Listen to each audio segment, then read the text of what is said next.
The downfall of Kylie Jenner, company Kylie Cosmetics. I've seen like a handful of videos in the last couple weeks about the downfall of Kylie Jenner, and everybody's talking about marketing and social media, but nobody's talking about her products. I've been doing beauty for almost 20 years, half of which I worked as a product developer on celebrity brands, on legacy brands, mass market brands, on conglomerates, all of it. And here's what I know. Social media birthed new product formats and new beauty businesses. And that started in the early 2010s. It was at this pinnacle moment where beauty changed forever because of social media and direct consumer marketing. Brands like Anastasia Beverly Hills were made on and because of Instagram. You can build an entire brand based on a hero SKU. If you have a hero SKU, aka Kylie Jenner's lipsticks, you cannot negate the power that that product format had at that moment in time and what it meant to the beauty community. Because before that, you really didn't have transfer-proof lipstick in that specific liquid context. You'd have long-wearing products, but in a lipstick bullet, you had limitations. The liquid lipstick format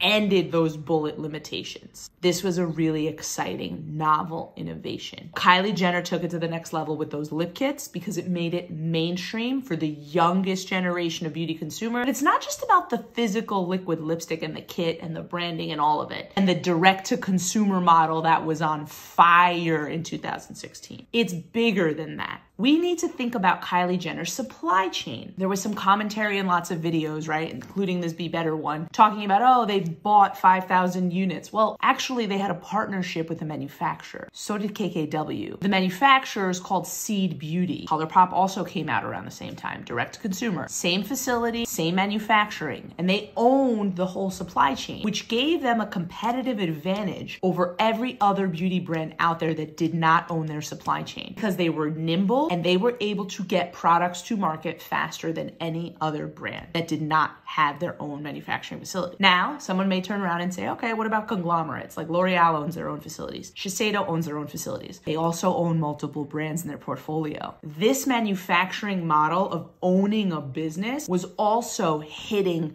peak success at the moment that Kylie launched their brand. KKW, Kylie Jenner, ColourPop all came out of the same facility, and this facility popped off at the same time liquid lipstick popped off, at the same time eyeshadow palettes popped off, at the same time Instagram popped off. And that was what you would call the trifecta of volumes of success that would be immeasurable because they could do things faster than the vast majority of the entire market. What would take a company 12 to 24 months, they could execute probably in like 3 to 6. They were in control of the timeline. When you are an independent beauty brand, you get to a point where you grow.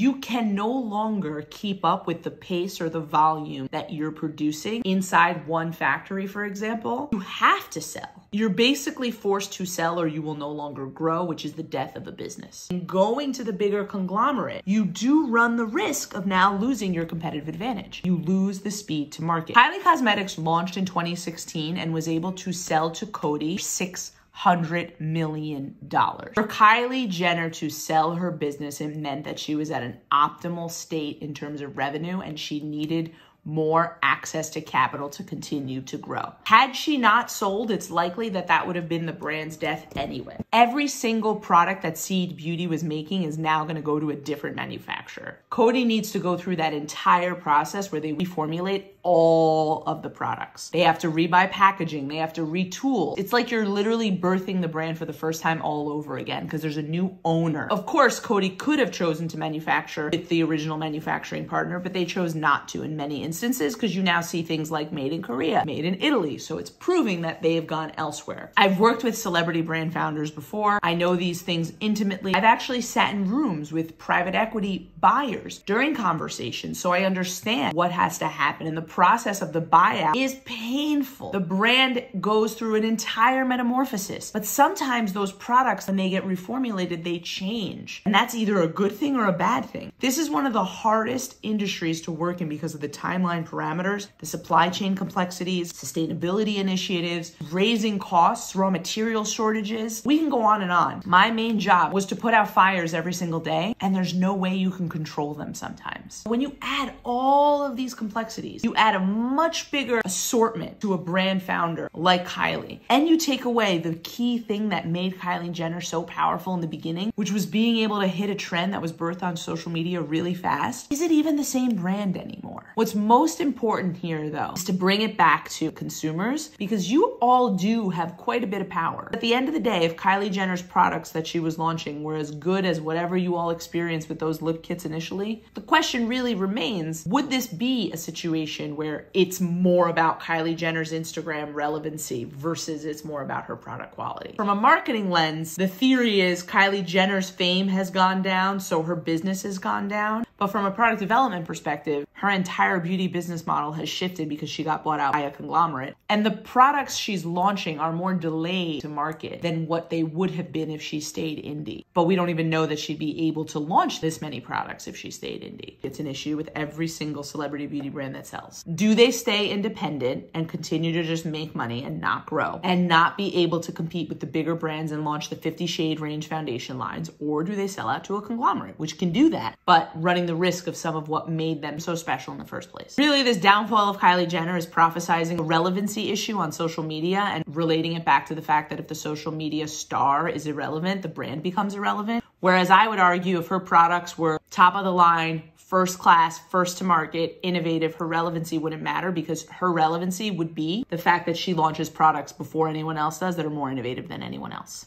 Ooh, mic drop. What do you think?